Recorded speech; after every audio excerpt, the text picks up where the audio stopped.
5 años después de que terminamos, mi ex nos metió a mí y a una docena de sus otros exes en un solo grupo de chat. Lo primero que mandó no fue un hola, fue un código QR de Venmo. Luego nos etiquetó a todos, uno por uno. Todos los que están aquí son mis ex, escribió, tan tranquila como quien pide un café. Me voy a casar. Mi prometido es hijo de un multimillonario. La gente normal se separa y sigue con su vida, pero yo gasté mis mejores años en ustedes. Me acosté con ustedes, los mantuve, y merezco una liquidación. $5,000 cada uno. Llámenlo un impuesto por haberme hecho perder la juventud. El grupo explotó. Una docena de tipos que llevaban años sin hablarse de repente tenían algo en común. Todos querían estrangularla. Empezaron a llover los insultos. Yo puse los ojos en blanco y fui a darle a salir del grupo. Pero antes de que pudiera, me etiquetó por mi nombre. Mateo, escribió. Tú fuiste mi primero, y la primera vez de una mujer es sagrada. Me enteré de que tu empresa va a salir a la bolsa, así que a ti te perdono los 5,000. En vez de eso, tú vas a pagar la recepción de mi boda. Como $700,000. Demuestra que eres hombre. Y no había terminado. Ni se te ocurra decir que no. Si no pagas, me presento en las oficinas de tu empresa, y cada inversionista va a saber exactamente cómo tratas a las mujeres que desechas. Me quedé viendo la pantalla. Una risa fría me empezó a subir por el pecho. No salí del grupo. Le di a agregar miembro e invité a su prometido al chat. En segundos, el grupo pasó de confundido a furioso. Los tipos empezaron a despedazar a Teresa uno por uno. Teresa, ¿estás drogada? Me pusiste el cuerno con un cantinero, ¿y ahora quieres cobrarme? Paga los 5,000 o le mando nuestras conversaciones viejas a tu nueva novia. Tú decides. Teresa contestaba al instante sin pestañear. Cuida tu boca, Brad. Eras demasiado pobre para retenerme. Ese es tu problema. Y entonces sonó la notificación. Brad envió $5,000. Cuando el primero se dobló, los demás empezaron a caer. Hay gente que prefiere pagar por silencio antes que aguantar un huracán. Entraron 4 o 5 transferencias más. Esos tipos se salieron del grupo. Teresa mandó un emoji de bolsa de dinero y me volvió a etiquetar. A ti en específico, Mateo, escribió. Tú te llevaste mi inocencia. Esa deuda no se paga en mensualidades. Sé que tu salida a la bolsa ya viene. $700,000 son cambio para ti. No me hagas ir a buscarte. Manda el dinero y quedamos a mano.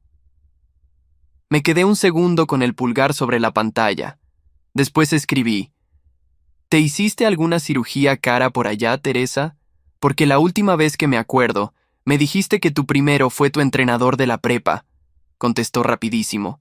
Ni se te ocurra inventar chismes. Eso te lo dije antes para que no te sintieras presionado. La verdad fuiste tú. No juegues conmigo. No querrás que me aparezca en tu junta de accionistas a contarles que abandonas a una mujer embarazada, ¿verdad? Llamo a los periodistas. Pienso en lo que eso le hace a tus acciones. Amenazas. Chantaje. La misma Teresa de siempre. Pero yo nunca fui bueno para seguirle el guión. Entré a su perfil. La bloqueé. Borré el chat. Y me salí del grupo. Todo en un solo movimiento. A las 3 de la tarde sonó el teléfono de mi escritorio. Era Sara, mi asistente. Le temblaba la voz. Señor Salazar, hay una mujer abajo, una novia. Trae un megáfono y gente grande con pancartas. Dice que es su ex. Dice que está embarazada y que usted la abandonó. Se está juntando una multitud. Ya hay influencers grabando. Se está volviendo viral. Teresa. Lo hizo de verdad. Se presentó en la entrada de mi empresa con vestido de novia completo, lista para vender el show. Caminé hasta el ventanal de mi oficina y miré para abajo. En la plaza, un mar de gente rodeaba una mancha blanca. La cola de un vestido de novia. Entre 2 postes, una manta roja enorme con letras negras. Mateo Salazar, infiel, abandona a su hijo no nacido. Me sonó el celular otra vez. Mi jefe de prensa, gritando que las acciones ya habían bajado 2 puntos, que necesitaba un comunicado ya. Me ajusté la corbata frente al reflejo del vidrio. Ella quería un espectáculo. Bajé al elevador. Cuando se abrieron las puertas, el rugido de la multitud me pegó en la cara. Empujé la puerta de vidrio. Di un paso afuera. Cada cámara, cada par de ojos, se clavó en mí. Teresa me vio, y algo se le encendió en la mirada. No era amor, no era dolor, era la cara de quien ya saboreaba la presa. Lo que ninguno de ellos sabía era lo que yo traía en el bolsillo. Pero no lo saqué. Tenía el papel doblado dentro del saco. Un documento médico de hacía 6 meses, con mi nombre y un diagnóstico que volvía imposible cada palabra que Teresa gritaba por el megáfono. Una sola hoja y todo su teatro se venía abajo. No lo levanté, porque eso era justo lo que ella esperaba. Un hombre rico perdiendo el control en la banqueta. Mañana el video no diría mujer mintió, diría empresario humilla a embarazada. La verdad nunca le gana al clip. Teresa se acercó, arrastrando la cola del vestido sobre el concreto sucio. ¿No vas a decir nada, Mateo? ¿Vas a dejar que todos vean quién eres en realidad? Tenía el maquillaje corrido en 2 líneas grises y las lágrimas demasiado limpias. La panza que se agarraba con las 2 manos no movía la tela del vestido ni un centímetro. La miré sin levantar la voz. Las patrullas ya vienen en camino. Cuéntales tu historia a ellos. Algo le tembló en la mandíbula. No esperaba calma, esperaba que yo gritara. Una mujer con pancarta empezó a chillar que yo mandaba lastimar embarazadas. Di un paso atrás y dejé las manos a la vista, lejos del cuerpo, para que ninguna cámara inventara un roce que no existió. Daniel, mi jefe de seguridad, replegó a sus hombres conmigo. Nadie la tocó. Nadie le dio el empujón que ella buscaba para su video. Las patrullas entraron con las torretas encendidas. En cuanto la gente vio los uniformes, los celulares empezaron a bajar. Un circo sin pelea aburre rápido. Saqué el documento, pero no lo levanté hacia la multitud. Caminé hasta el oficial más cercano y se lo puse en la mano, en voz baja. Esta mujer me está extorsionando frente a mi empresa y lo tiene por escrito en su teléfono. Este documento médico prueba que su acusación es imposible. Mis abogados ya tienen lista una denuncia. El oficial leyó las 2 primeras líneas, levantó las cejas y después miró a Teresa de otra forma. Ella entendió que se le había acabado el aire. Gritó una última frase al megáfono, pero ya nadie grababa la parte que le servía. Se levantó la cola del vestido y caminó rápido hacia un coche que la esperaba. Tropezó con la tela en la banqueta. Nadie se movió para ayudarla. Subí de vuelta a mi oficina sin soltarle una palabra a la prensa. Sara me trajo un café que no le había pedido. Señor Salazar, ¿está bien? Estoy bien. Cancela mis reuniones de la tarde. Me senté frente a la ventana. La adrenalina fue bajando y me dejó algo peor en el cuerpo. Una molestia que todavía no tenía nombre. Había borrado el grupo, pero no las capturas. Las guardé por costumbre, como me enseñó mi abogado. Guarda todo lo que algún día alguien pueda negar. Volví a leerlas, una por una. Solo quería entender de dónde salía tanto veneno después de 5 años de silencio. Y me frené en una línea. Sé que tu salida a la bolsa ya viene. La leí otra vez. Y otra. Teresa y yo terminamos hace 5 años. En ese entonces yo manejaba una empresa de 14 empleados en un local rentado, con 2 meses de renta atrasada. No había bolsa, no había inversionistas, solo deudas y una idea. Ella nunca conoció a un solo socio mío. Nunca puso un pie en mis oficinas nuevas. La fecha de mi salida a la bolsa no era pública. La conocían 7 personas, mi mesa directiva, mi banquero y yo. Teresa no era ninguna de esas 7. La rabia de la plaza había sido simple, casi limpia. Esto era otra cosa. Subía despacio, frío, por la nuca. Alguien dentro de mi empresa le había dado esa información. Alguien que sabía la fecha exacta, cuánto dinero pedir y en qué momento aparecer para hacer el mayor daño, justo antes de la apertura. Teresa no era el problema. Teresa era el arma. Y alguien, adentro, la había cargado y la había apuntado directo hacia mí. Dejé el café sobre el escritorio y abrí la laptop. Por primera vez en todo el día, dejé de pensar en la mujer del vestido blanco. Empecé a pensar en los 7 nombres. Los 7 nombres los escribí a mano en una hoja, sin guardarlos en ninguna computadora. Marcus, mi director financiero, conmigo desde el segundo año.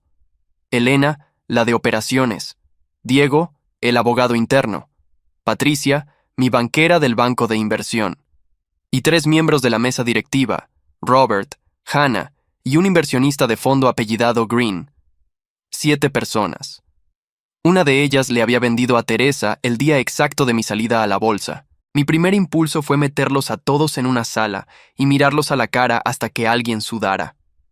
Lo descarté en 5 segundos. Si el traidor sabía que yo lo buscaba, borraría correos, limpiaría su teléfono y desaparecería el rastro antes del amanecer. La única forma de agarrarlo era que se sintiera seguro, que creyera que yo seguía distraído con la mujer del vestido blanco. Llamé a mi abogado. Ricardo contestó al segundo timbre. Vi las noticias, dijo. ¿Estás bien? Estoy bien, pero necesito que hagas algo sin decírselo a nadie de adentro. A nadie, Ricardo, ni a Diego. Hubo un silencio corto. Diego era el abogado de la empresa. Pedirle a Ricardo que lo dejara fuera era decirle, sin decirlo, que sospechaba de mi propia gente. Te escucho, dijo. Le conté lo del mensaje, la fecha, las 7 personas. No me interrumpió ni una vez. Necesito 2 cosas. Terminé. 1. Los registros de acceso al documento con la fecha de salida. ¿Quién lo abrió? ¿Cuándo? ¿Desde qué equipo? Eso lo puede sacar un perito externo sin pasar por mi área de sistemas. 2. Quiero saber la situación financiera de cada uno de los 7. Deudas, divorcios, apuestas, lo que sea que vuelva comprable a una persona. ¿Y mientras tanto? Mientras tanto voy a hacer creer que estoy ocupado con Teresa. Esa noche desbloqueé su número. Me dio un retortijón en el estómago al hacerlo. No por ella. Por lo que significaba volver a abrir esa puerta. Escribí midiendo cada palabra, como si la fueran a leer en un juzgado, porque lo más seguro es que así sería. Estuve pensando. No quiero un escándalo antes de la salida a la bolsa. Hablemos, pero en persona, sin abogados, sin cámaras. Los 3 puntos aparecieron casi de inmediato. Estaba esperando. Sabía que ibas a entrar en razón. El viernes. Yo te mando el lugar. El viernes, contesté. Solté el teléfono sobre la cama y me quedé viendo el techo. Tenía hasta el viernes para encontrar al que me había vendido. El lunes entré a la oficina como cualquier otro día. Saludé a Sara, tomé el café, revisé los correos. Por dentro, veía distinto a cada persona que pasaba por el pasillo. A las 10 tuve junta con la mesa directiva. Los 7, menos Patricia y Green, que se conectaron por video. Marcus presentó los números del trimestre. Elena habló de la logística para el día de la apertura. Yo asentía, hacía preguntas, fingía que tenía la cabeza en las gráficas. Pero los observaba. La forma en que Marcus daba vueltas a su anillo cada vez que hablaba de dinero. Cómo Robert no me sostenía la mirada. Cómo Hannah revisaba el teléfono cada 2 minutos por debajo de la mesa. Cualquier gesto se volvía sospechoso cuando sabes que alguien en esa mesa te metió un cuchillo en la espalda. ¿Mateo? Marcus me veía. ¿Estás de acuerdo con la fecha? La fecha. La salida a la bolsa. Sí, dije despacio. La fecha sigue firme. Vi 7 reacciones al mismo tiempo y ninguna me dijo nada. Eso era lo peor, que cualquiera de ellos podía sonreírme, darme la mano y llevar meses planeando hundirme. El miércoles, Ricardo me citó en su despacho lejos del mío. Puso una carpeta delgada sobre la mesa. El perito sacó los registros. El documento con la fecha de salida se abrió 14 veces en los últimos 3 meses. 13 de esas aperturas tienen sentido. Juntas, revisiones, lo de siempre. Hizo una pausa. La 14 no. ¿Qué tiene la 14? Alguien abrió el documento a las 11:40 de la noche, un domingo. Desde una conexión que no era de la oficina. Y 2 minutos después, ese mismo equipo abrió una carpeta de fotos viejas. Fotos de un evento de la empresa, de hace 3 años. Sentí el pulso en las orejas. ¿Por qué importan las fotos? Ricardo giró la carpeta hacia mí. Había una impresión de una de esas fotos. Una fiesta de fin de año. Gente con copas, sonriendo. Y en una esquina, medio cortada, había una mujer que yo conocía.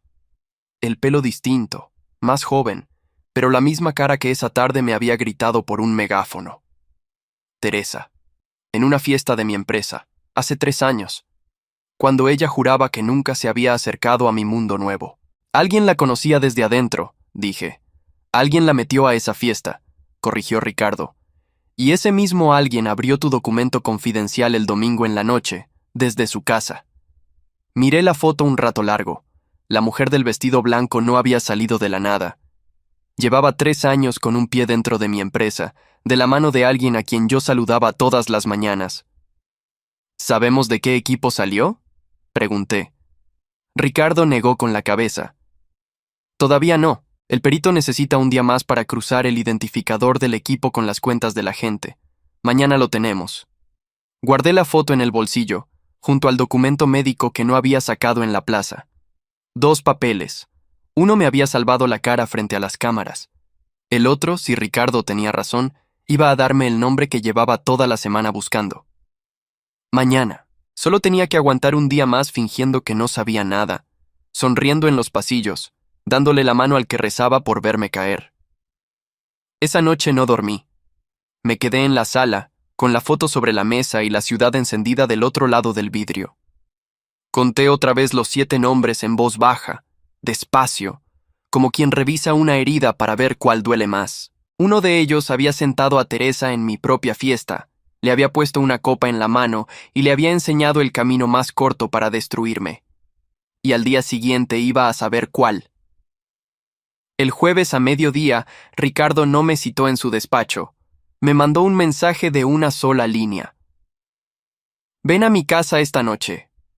Solo. No traigas el teléfono del trabajo. Eso me apretó algo en el pecho. Ricardo no era de ponerse dramático. Si me sacaba de la oficina y me pedía dejar el teléfono, era porque el nombre que había encontrado me iba a doler. Llegué a su casa a las 9. Me abrió en mangas de camisa, con 2 vasos ya servidos sobre la mesa. No me pasó el mío hasta que me senté. El perito cruzó el identificador del equipo con las cuentas de la gente, dijo. La computadora que abrió tu documento el domingo a las 11:40 está registrada a nombre de una sola persona. Dime. Puso una hoja sobre la mesa, boca abajo. No la volteó. Antes de que la veas quiero que respires, porque vas a querer hacer una pendejada, y todavía no te la puedes permitir. Ricardo, el nombre. Volteó la hoja. Marcus. Mi director financiero. El hombre que llevaba 6 años a mi lado. El que se quedó conmigo las noches en que no alcanzaba para la nómina. El que me prestó dinero de su propia cuenta cuando un cliente nos dejó colgados 3 meses. El que iba a tocar la campana de la bolsa a mi lado en 2 semanas. Sentí el estómago caerse. No fue rabia todavía. Fue algo más feo, como cuando pisas un escalón que crees que está y no está. El cuerpo entero buscando piso y sin encontrarlo. No, dije. Marcus, no. Eso mismo dije yo. Por eso no te llamé hasta estar seguro. Ricardo sacó más papeles y los fue acomodando frente a mí, uno por uno, como quien reparte cartas. Marcus tiene un problema de dinero desde hace 1 año y medio. Metió casi todo lo que tenía en un fondo que se vino abajo. Tiene una segunda hipoteca sobre su casa y una llamada de margen que no puede cubrir. El hombre que tú crees tranquilo se está ahogando en silencio. Eso no lo vuelve un traidor. Mucha gente tiene deudas. No, esto sí. Empujó otra hoja. Hace 4 meses Marcus empezó a reunirse con gente de Halbrook Capital. ¿Sabes quiénes son? Lo sabía. Halbrook eran los que apostaban a que las empresas cayeran. Ganaban cuando los demás se hundían. Halbrook tomó una posición en contra de tu salida a la bolsa, dijo Ricardo. Apostaron fuerte a que tus acciones iban a abrir por el suelo, y 2 semanas antes de la primera reunión de Marcus con ellos, él abrió una cuenta personal nueva. Chica, lo justo para que no llamara la atención. Junté las piezas despacio, una por una, aunque el cuerpo me pedía no juntarlas. Marcus necesitaba que mis acciones cayeran el día de la apertura. Necesitaba un escándalo, algo que espantara a los inversionistas justo antes de la campana, Algo personal, sucio, imposible de desmentir en 24 horas. Ricardo se quedó callado un segundo. Algo como una novia embarazada gritando con un megáfono en la puerta de tu empresa. La foto de la fiesta seguía en mi bolsillo. La saqué y la puse junto a las otras hojas. ¿Y Teresa? La invitación de Teresa a esa fiesta, hace 3 años, se pagó con la tarjeta corporativa de Marcus. Él la conocía desde antes. No sé de dónde, pero la conocía. Y cuando necesitó a alguien que te hiciera daño en público, supo exactamente a quién marcar. Una ex con rencor y con necesidad de dinero. La cargó y te la apuntó. Me levanté y caminé hasta la ventana. Tenía las manos frías. Me acordé de todas las veces que Marcus me dio la mano, de cómo la semana pasada me dijo, «Vamos a lograrlo, jefe», mirándome a los ojos sin un solo temblor. Un hombre puede mentirte 6 años con la cara tranquila y desayunar contigo al día siguiente. Eso era lo que no me cabía en el cuerpo.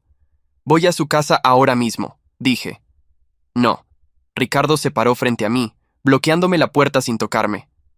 «Si vas ahora con esto, lo único que tienes son registros y una foto. Un abogado decente lo desarma en una tarde.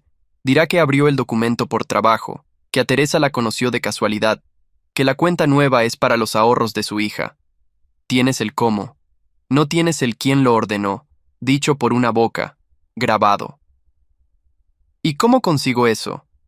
Ricardo casi sonrió, pero no había gracia en su cara. Tienes una cita mañana viernes, con la única persona en el mundo que puede nombrar a Marcus sin sospechar que la estás grabando. Teresa. Volví a sentarme. Y por fin la rabia empezó a subir. Caliente, ordenada, distinta a la de la plaza. La de la plaza había sido contra una mentira a gritos. Esta era contra un hombre que me había abrazado el día de mi cumpleaños sabiendo lo que me estaba haciendo por debajo. «Está bien», dije. «Mañana voy a verla. Dime exactamente qué llevo y qué tengo que sacarle». Ricardo se sentó frente a mí y bajó la voz, aunque estábamos solos. 2 cosas. Que diga el nombre de Marcus en voz alta. Y que diga que él le pagó, o le prometió pagarle, para montar el numerito. Con eso, deja de ser tu drama personal y se vuelve un delito de los dos. Lo demás lo hago yo. Asentí. Me terminé el vaso de un trago. El whisky bajó áspero y no me supo a nada. «Una cosa más», dijo Ricardo. «Cuando estés frente a ella, no le enseñes que estás dolido por lo de Marcus. Ni una grieta. Si Teresa huele que descubriste a tu socio, se lo cuenta antes de que llegues al estacionamiento. Mañana tienes que entrar a esa mesa siendo el mismo idiota rico al que cree que ya tiene agarrado del cuello». Manejé de regreso con las ventanas abajo, el aire frío pegándome en la cara para mantenerme despierto. En el semáforo, saqué el teléfono personal y miré el último mensaje de Teresa. «El viernes, yo te mando el lugar». No me había mandado nada todavía. Me hacía esperar, como siempre. Le gustaba sentir que ella movía el reloj, que lo sintiera. Mañana yo iba a entrar a ese cuarto sabiendo algo que ni ella sabía, que no estaba yendo a salvar mi reputación. Estaba yendo a sacarle, palabra por palabra, el nombre del hombre que dormía tranquilo del otro lado de la ciudad. Guardé el teléfono. El semáforo cambió. Pisé el acelerador, y por primera vez en 4 días, no sentí que iba corriendo. Sentí que iba cazando. El lugar que Teresa eligió fue un bar de hotel, de esos con luz baja y música suave para que nadie escuche lo que se habla en la mesa de al lado. Llegué 10 minutos antes. Pedí un café. Me acomodé el saco y revisé, con 2 dedos, que la grabadora que Ricardo me había dado siguiera encendida en el bolsillo interior. Una luz roja que nadie veía, mi propia versión de su megáfono. Teresa llegó tarde, a propósito, ya sin vestido de novia. Traía un abrigo caro, lentes oscuros que no se quitó hasta sentarse, y esa sonrisa que yo conocía de hace 5 años, la que ponía cuando creía que ya había ganado. «Sabía que ibas a entrar en razón», dijo. «Los hombres como tú siempre calculan. 700,000 contra una empresa de millones. Es matemática simple». «Tengo curiosidad», dije tranquilo, removiendo el café. «¿Por qué ahora? 5 años sin saber de ti, y de repente apareces justo 2 semanas antes de mi salida a la bolsa, con la fecha exacta, con la cifra exacta. Algo le brilló en la cara. Orgullo. A Teresa siempre le gustó que la creyeran lista. Porque soy más inteligente de lo que pensabas. No, dije, y dejé la cuchara. Tú no sabías la fecha de mi salida a la bolsa, Teresa. Esa fecha la conocían 7 personas. Tú no leíste eso en una revista. Alguien te lo dio. La sonrisa se le quedó tiesa medio segundo. Lo justo. No sé de qué hablas. Claro que sabes. Me incliné un poco bajando la voz como si fuera a hacerle un favor. Mira, Teresa, te voy a pagar. Pero no soy idiota. Si te doy $700,000 y mañana aparece otro con la siguiente fecha confidencial de mi empresa, voy a estar pagando toda mi vida. Necesito saber quién está adentro filtrando. Dame el nombre y te subo a 1,000,000. Hoy mismo. Vi el cálculo pasarle por los ojos. Codicia contra lealtad. Con Teresa nunca fue pelea pareja. 1,000,000, 1,000,000. Pero el nombre tiene que ser real y tiene que ser verificable. Si me das un nombre falso, lo voy a saber, y no ves un peso. Se quitó los lentes por fin. Se mordió el labio. Y entonces lo soltó, igual que soltó todo siempre, sin medir el peso de lo que decía. Marcus, tu director de finanzas, él me buscó a mí, no al revés. Mantuve la cara quieta. Por dentro, algo se me cerró como un puño. Escucharlo de Ricardo en una hoja era una cosa. Escucharlo de ella, en voz alta, en ese bar, era otra. Sigue, dije. Me contactó hace unos meses. Me acordaba de él de una fiesta de tu empresa, hace años, cuando todavía andaba viendo cómo treparme a alguien. Marcus me dijo que tú ibas a salir a la bolsa. Me dio la fecha. Me dijo cuánto pedir. Hasta me dijo qué día presentarme afuera de tu edificio para que pegara más fuerte. Se encogió de hombros. Él me pagó la mitad por adelantado. La otra mitad me la daba cuando tus acciones cayeran. Decía que con el escándalo iban a abrir por el piso y que él ganaba una fortuna. ¿Marcus te pagó para montar lo del embarazo? Marcus me pagó para hundirte el día de la campana. El resto lo inventé yo. Lo del bebé fue idea mía. ¿Para qué te miento? Sonrió otra vez, orgullosa. Salió bien hasta que te pusiste raro y sacaste ese papel. Ahí estaba, todo, el nombre, el dinero por adelantado, el plan completo, dicho por ella misma, con esa luz roja grabando cada sílaba dentro de mi saco. Me recosté en la silla. Gracias, Teresa. Frunció el ceño. No le gustó el tono. ¿El 1,000,000? Saqué un billete, lo dejé bajo la taza por el café y me puse de pie. No va a haber 1,000,000, ni 700,000, ni 5,000. Lo que va a haber es una denuncia por extorsión con tu nombre y tu firma digital en cada mensaje que me mandaste. Y acabas de contarle a la persona equivocada exactamente cómo lo planearon entre los dos. Se levantó de golpe, la silla rascó el piso. No te atrevas. Yo le digo a Marcus que... Dile a Marcus lo que quieras. Me abroché el saco.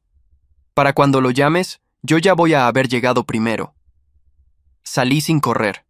En el estacionamiento, mandé un mensaje a Ricardo. Lo dijo todo. Nombre, dinero, plan, voy por el segundo. Ricardo contestó en segundos. El segundo es más peligroso. Marcus sí piensa. No improvises, hazlo enojar, no lo amenaces. Marcus me abrió la puerta de su casa sorprendido de verme. En pijama, con cara de domingo aunque era viernes. Detrás de él, la sala con cajas a medio empacar. Una casa que ya estaba vendiendo sin que nadie lo supiera. Jefe, ¿pasó algo? ¿Por qué no llamaste? Necesitaba hablar contigo lejos de la oficina. Entré sin que me invitara. La grabadora seguía encendida. Halbrook Capital, Marcus. Quiero que me expliques por qué mi director de finanzas lleva 4 meses reuniéndose con un fondo que está apostando a que me hundo. Se le fue el color de la cara en un segundo. Vi el momento exacto en que su cabeza empezó a correr buscando una salida. Mateo, eso es trabajo. Estuve evaluando. No me mientas. Bajé la voz casi suave. Sé lo de tus deudas. Sé lo de la segunda hipoteca. Sé que estás vendiendo la casa. Te conozco hace 6 años, Marcus. Solo quiero entender una cosa. ¿Tan mal estabas que tuviste que venderme a una mujer como Teresa para salvarte? Y ahí se quebró. No con lágrimas, con cansancio, como quien suelta un peso que ya no podía cargar. Tú no sabes lo que es deber lo que yo debo, dijo, dejándose caer en una silla. Iba a perderlo todo, Mateo. La casa, los ahorros de mis hijos, todo. Halbrook me ofreció salir limpio. Solo necesitaban que tus acciones abrieran abajo un día. Un día. Teresa era la forma más fácil. Iba a recomprar todo después, cuando subieran de nuevo. Nadie iba a salir lastimado de verdad. Nadie menos yo. Levantó la vista. Por fin entendió, por la calma con la que yo estaba parado en su sala, que esto no era una pelea. Era el final de algo. ¿Me estás grabando?, preguntó en un hilo de voz. No le contesté. No hacía falta. Me di la vuelta y caminé hacia la puerta. Antes de salir, me detuve. El lunes hay junta de mesa directiva, Marcus. No faltes. Te quiero ahí. Cerré la puerta detrás de mí y me quedé un segundo en el porche, respirando el aire de la noche. Tenía dos voces en el bolsillo. La de la mujer que me había gritado por un megáfono y la del hombre que me había dado la mano 6 años. Las dos confesando lo mismo. Ahora solo faltaba escoger el lugar y la hora para usarlas. El fin de semana no descansé. Lo pasé con Ricardo y con la perito, armando todo en orden, como se arma un caso que va a aguantar a un abogado caro del otro lado. La grabación de Teresa, la grabación de Marcus, los registros de acceso, la cuenta nueva de Marcus, las reuniones con Halbrook, la foto de la fiesta, cada pieza con su fecha, cada fecha sosteniendo a la siguiente. Tienes 2 caminos, me dijo Ricardo el domingo en la noche. El ruidoso y el limpio. El ruidoso es soltar las grabaciones, hacer que medio internet hable de Marcus y de Teresa, devolverles el espectáculo que te hicieron a ti.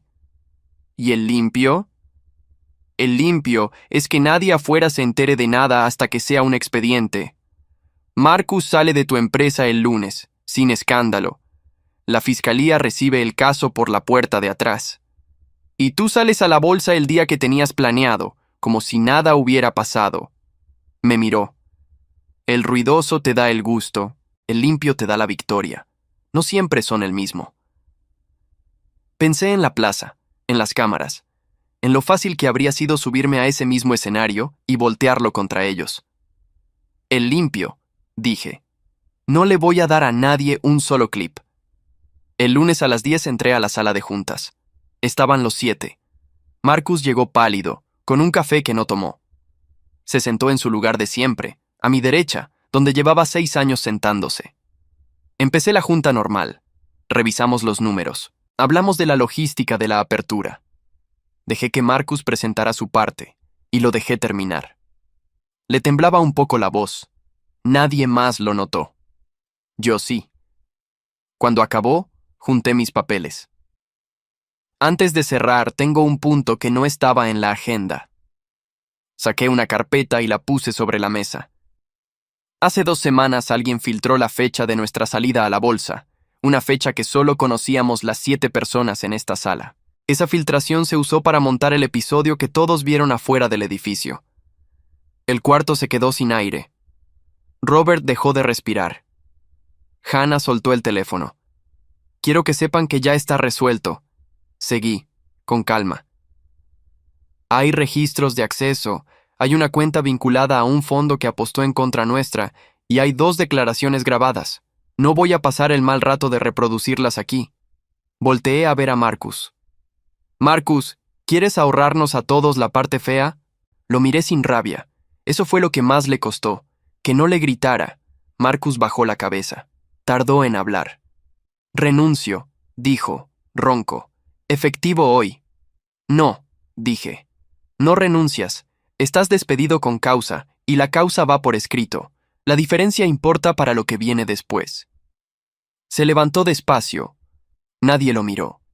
Recogió su saco, dejó la credencial sobre la mesa y caminó hacia la puerta con los hombros hundidos, igual que un hombre que carga algo que ya no puede soltar. En la puerta se detuvo, como si fuera a decir algo. No dijo nada. Se fue. El silencio que dejó pesaba. Patricia, mi banquera, fue la primera en hablar y dijo lo que todos pensaban. Mateo, con esto encima, ¿Seguimos con la salida a la bolsa? Si esto se sabe, los inversionistas... No se va a saber por nosotros. Miré a cada uno alrededor de la mesa. Lo que pasó afuera del edificio fue un espectáculo de una mujer despechada, hasta donde el mundo sabe. Eso ya se desinfló solo. El resto es un asunto que la fiscalía va a manejar a su tiempo, en privado. Nosotros salimos a la bolsa el día que dijimos, firmes. ¿Quedó claro? Patricia me sostuvo la mirada un segundo y asintió. Vi el respeto asentarse en su cara. Los demás también asintieron, uno por uno. Esa tarde, Ricardo entregó el expediente completo a la fiscalía. Extorsión, por parte de Teresa. Fraude y uso de información confidencial, por parte de Marcus, con el nombre de Halbrook Capital adjunto, para que investigaran la cadena completa. No hubo rueda de prensa. No hubo comunicado. Solo un sello de recibido y un número de carpeta. A Teresa la detuvieron el miércoles. Me enteré por Ricardo, no por las noticias, porque no hubo noticias. La citaron, le mostraron sus propios mensajes, le pusieron enfrente la grabación del bar. Su abogado le dijo lo que cualquier abogado le diría, que colaborara, que el daño ya estaba hecho. Lo que sí me llegó fue otra cosa. Esa misma semana, la boda con el hijo del multimillonario se canceló. No salió en ningún lado. Pero la gente de ese mundo habla entre sí, en voz baja, en los mismos clubes y las mismas cenas. Cuando la familia Caldwell supo que la futura esposa de su hijo tenía una carpeta abierta por extorsión, no hubo escándalo. Hubo algo peor para alguien como Teresa, una puerta que se cerró sin ruido. La sacaron de su vida igual que se quita una mancha de un mantel, con discreción y sin volver a mencionarla. No moví un dedo para que eso pasara. No tuve que hacerlo. La verdad, cuando llega a la gente correcta no necesita megáfono. El jueves en la noche, Sara entró a mi oficina antes de irse. Se quedó un momento en la puerta. Señor Salazar, toda la semana quise decirle algo. Apretó su bolsa contra el pecho. El día de la plaza, cuando usted bajó, pensé que iba a explotar ahí abajo, como cualquiera, y no hizo nada. Solo se quedó tranquilo. No entendí por qué. Hizo una pausa. Ahora entiendo. ¿Qué entiendes? Que usted no estaba perdiendo el control, estaba esperando. Sonreí cansado. Vete a tu casa, Sara. Mañana es un día largo. Me quedé solo, con la ciudad encendida del otro lado del vidrio. La misma ciudad que 10 días antes me había visto bajar a una plaza llena de cámaras a enfrentarme a una mujer de blanco. Sobre el escritorio ya no había una foto de fiesta ni un documento médico. Había una sola hoja, la confirmación del banco de inversión, con la fecha intacta. Faltaban 3 días para la campana. Y por primera vez en mucho tiempo, no me sobraba ningún nombre en la cabeza. Solo el mío. El día de la campana amaneció despejado.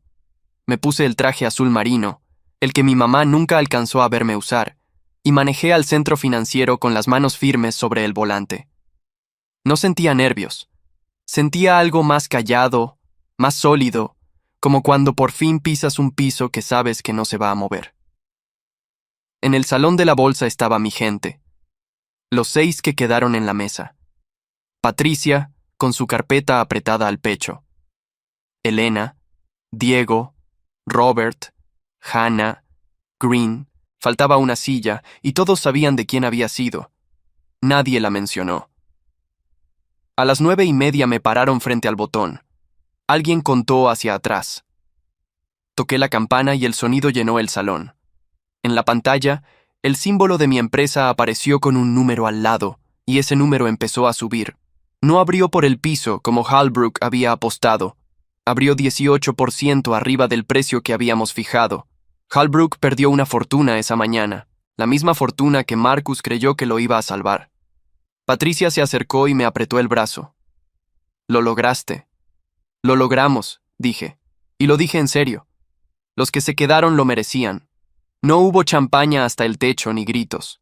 Hubo apretones de manos firmes, miradas que ya no escondían nada, gente que me veía distinto que 10 días antes. No porque ahora fuera más rico, porque me habían visto recibir un cuchillo en la espalda y salir de pie, sin manchar a nadie que no se lo hubiera ganado. Green, El inversionista que se había conectado por video el primer día se me acercó al final. Era el más frío de la mesa, el que menos hablaba.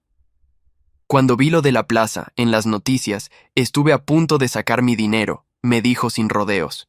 Pensé, este muchacho no aguanta la presión. Y después no salió ni un comunicado, ni una pelea, nada. El ruido se desinfló solo. Me sostuvo la mirada. Ahí decidí quedarme.